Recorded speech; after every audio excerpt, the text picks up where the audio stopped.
Hi everyone, welcome back to our channel. ఈరోజు మన ఛానల్లో వచ్చేసి ఎలాంటి పాకం లేకుండా చాలా అంటే చాలా సింపుల్గా ఎవరైనా సరే ఈజీగా చేసుకోగలిగే స్వీట్ రెసిపీ ఈరోజు ఈ వీడియోలో చూపించబోతున్నాను. వంట రాని వాళ్ళు కూడా ఈజీగా చేసుకోగలరు ఈ స్వీట్ని.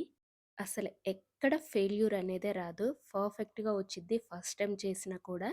ఈ రెసిపీలో మీరు చేయవలసింది వల్ల ఒక్కటే, అదేంటంటే గరిట తిప్పడం చేతైతే చాలు ఈజీగా 20 మినిట్స్లో రెడీ చేసుకోవచ్చు. ఈ స్వీట్ రెసిపీ చాలా అంటే చాలా బాగుండుద్ది. సో రెసిపీలోకి వెళ్ళిపోదామా. ఫస్ట్ ఒక బౌల్ తీసుకొని అందులోకి 1 కప్పు కార్న్ఫ్లోర్ తీసుకోండి. ఏ కప్పుతో అయితే కార్న్ఫ్లోర్ తీసుకుంటున్నామో అదే కప్పుతోటి 2 కప్పుల వాటర్ తీసుకోవాలి.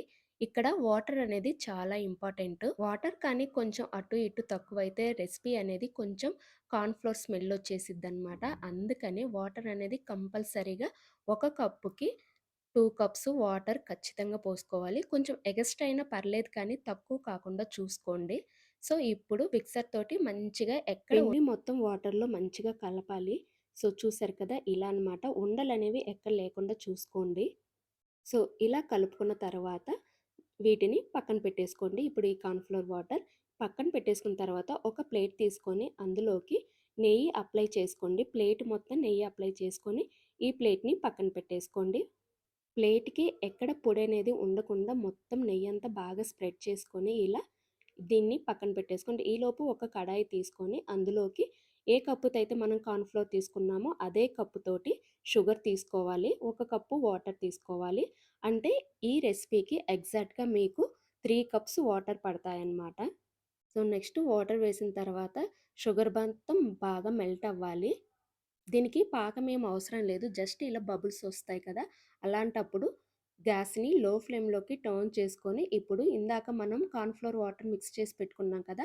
ఆ వాటర్‌ని వేసుకోండి. వేసేటప్పుడు కొంచెం జాగ్రత్త. ఎందుకంటే వేయగానే అడుగున ఉండలు కట్టేస్తాయి. అందుకని వేసిన వెంటనే తిప్పుతూ ఉండాలనమాట. ఇలా గరిటెతో కాకుండా మిక్సర్‌తో తిప్పితే అడుగు అంటుకోకుండా, ఉండలు లేకుండా పర్ఫెక్ట్‌గా వచ్చిద్దనమాట.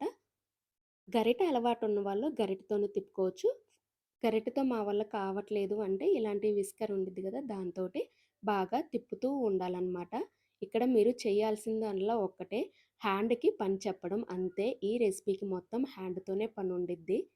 సో, ఎక్కడ ఆపకుండా ఇలా బాగా మిక్స్ చేసుకోవాలనమాట. ఎలా అంటే మనకి ఈ రెసిపీ ఇలా క్రీమీ స్ట్రెచర్ రావాలనమాట. సో, క్రీమీగా భలే ఉండిద్దనమాట. ఇలా వచ్చింది అంటే ఇప్పుడు జస్ట్ ఒక ఇలాచీని కచ్చాపచ్చాగా దంచి ఏసుకోండి. ఇది ఆప్షనల్ అనమాట. ఎయ్యకపోయినా ఏం పర్లేదు. బట్ ఏస్తే కొంచెం స్మెల్ అదంతా బావుండిద్ది. సో, ఇప్పుడు ఇలా కలుపుకున్న తరువాత నచ్చితే కొంచెం ఫుడ్ కలరు ఎక్కువేమేయట్లేదు. జస్ట్ కొంచెం ఏసాను ఫుడ్ కలరు. దీనికి ఈ రెసిపీకి ఫుడ్ కలరు మెయిన్ అనమాట. మీకు ఫుడ్ కలర్ ఇష్టం లేదు అనుకుంటే ఫుడ్ కలర్ ప్లేస్‌లో మీరు బీట్రూట్ జ్యూస్ ఉండిద్ది కదా! అది యాడ్ చేసుకోవచ్చనమాట. సో, బట్ నా దగ్గర ఏంటంటే బీట్రూట్ లేదు. అందుకనే నేను ఇలా ఫుడ్ కలరే యూజ్ చేస్తున్నాను. ఇది పూర్తిగా ఆప్షనల్ అని మాత్రం చెప్పను నేను. ఫుడ్ కలర్ ఏస్తేనే కొంచెం లుక్ వైస్ బావుండిద్ది. ఇలా బాగా మిక్స్ చేసిన తర్వాత ఒక 75% బాగా కుక్ అయ్యి ఉండిద్ది రెసిపీ అంతా, స్వీట్ అంతా. అప్పుడు ఒక 2 టేబుల్ స్పూన్ నెయ్యి వేసుకోండి. ఇక్కడ నెయ్యి 2 టైమ్సే వేయాల్సి ఉండిద్ది. నాకు తెలిసి హాఫ్ కప్ అయితే పట్టిద్ది. నాకైతే హాఫ్ కప్పు నెయ్యి పట్టింది. నేను 2 టైమ్స్ ఏసుకున్నాను. 2 టైమ్స్ 2 టేబుల్ స్పూన్సే వేసుకున్నాను. నెయ్యి ఎంత ఎక్కువ వేసుకుంటే అంత మంచిగా వచ్చిద్దనమాట రెసిపీ అనేది. అడుగంటకుండా ఉండిద్ది. సో, నెయ్యి వేసుకున్న తర్వాత ఒకసారి బాగా మిక్స్ చేసుకొని ఇప్పుడు డ్రై ఫ్రూట్స్ వేసుకోవాలి. మీకు నచ్చితే కాజు కానీ, బాదం కానీ స్ప్రెడ్ చేసుకోవచ్చనమాట ఇందులో. బట్ నేనైతే ఇక్కడ తర్బూజా గింజలు వేసుకుంటున్నాను. వేసిన తర్వాత ఒక 2 మినిట్స్ బాగా మిక్స్ చేస్తే రెసిపీ అనేది రెడీ అయిపోయిండిద్దనమాట. మీకు రెసిపీ రెడీ అయింది అని ఎలా తెలిసిద్దంటే చేత్తోటి చెయ్యి తడి చేసుకొని ఒకసారి ఇలా పట్టుకొని ఇలా బాల్ లాగా చేశామంటే హ్యాండ్‌కి అంటుకోకుండా ఉంది అంటే పర్ఫెక్ట్‌గా కుక్ అయినట్టు. ఇదొక్కటి గుర్తుపెట్టుకోండి చాలు. ఈజీగా చేసుకోగలం మనం ఈ కరాచీ హల్వాని. సో, రెసిపీ అయితే రెడీ అయిపోయింది. ఇప్పుడు ఫైనల్‌గా ఒకసారి మంచిగా హై ఫ్లేమ్ పెట్టుకొని జస్ట్ హాఫ్ మినిట్ బాగా తిప్పుకోండి. హాఫ్ మినిట్ తర్వాత మనం ముందుగా రెడీ చేసి పెట్టుకున్నాం కదా ప్లేటు. సో, ఆ ప్లేట్‌లోకి ఈ హల్వానంతా ట్రాన్స్‌ఫర్ చేసేసి ప్లేట్‌కి ఎక్కడ గ్యాప్ లేకుండా ఇలా స్ప్రెడ్ చేసేసుకోండి మొత్తాన్ని. ఇలా హల్వా మొత్తం స్ప్రెడ్ చేసుకున్న తర్వాత దీన్ని ఒక 40 మినిట్స్ వదిలేసేయండి. అప్పటికి బాగా కూల్ అయిపోయిద్దనమాట.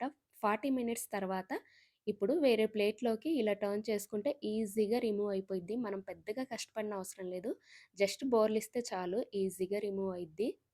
ఇప్పుడు నైఫ్ తోటి మనకి నచ్చిన సైజులో పీసెస్‌గా కట్ చేసుకోవడమే. చాలా అంటే చాలా సింపుల్ ఈ రెసిపీ.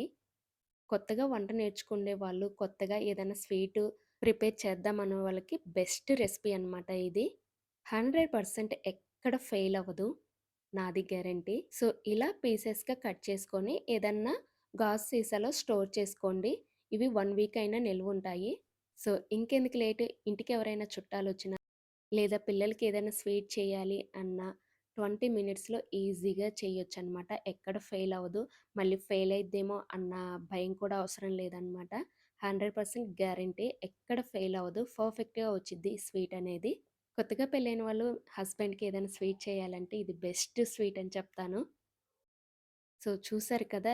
హ్యాండ్‌కయితే అస్సలు అంటుకోవట్లేదు. చాలా అంటే చాలా స్మూత్‌గా, జెల్లీగా అసలు చూస్తుంటేనే అసలు నోరు ఊరిపోతుంది కదా! ఇంకెందుకు లేటు ట్రై చేయండి. ఎలా వచ్చిందో కింద కామెంట్ చేయండి.